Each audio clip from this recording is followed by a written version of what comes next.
पाके जिंदगी हमार अब खिलल बा। जिंदगी हमार अरे का बताई, हीरो वाला लुक गोई नजरी में ढुक पाके जिंदगी हमार अब खिलल बा।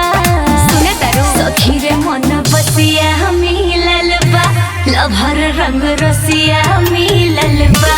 सखी रे मन बसिया मिलल बा, लभर रंग रसिया मिलल बा। बुझलू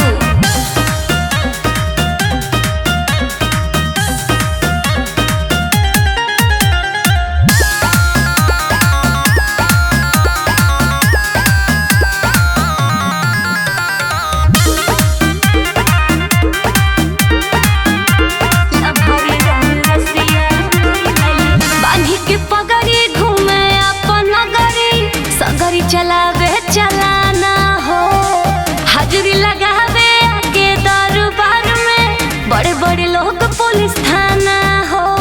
का बुझलो रंगदार होवे, बांधी के पगड़ी घूमे अपन नगरी, सगरी चलावे चलाना हो, हाजिरी लगावे आगे दरबार में बड़े बड़े लोग पुलिस थाना हो।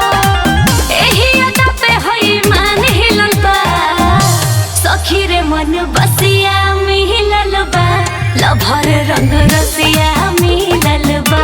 सखी रे मन बसिया मिलल बा, लभर रंग रसिया मिलल बा। और संगो सुना, लभर रंग रसिया मिलल बा, लभर रंग रसिया मिलल बा।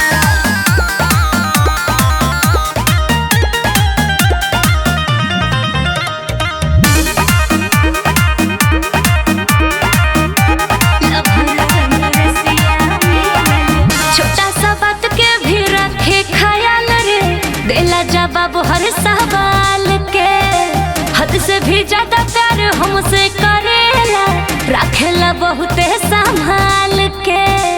रखेला कितना बताई, छोटा सा बात के भी रखे ख्याल रे, देला जवाब हर सवाल के।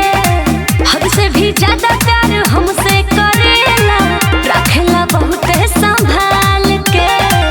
एक दूजे के संग नसीब सिलल बा, सखी रे मन बसिया मिलल बा, लभर रंग रसिया मिलल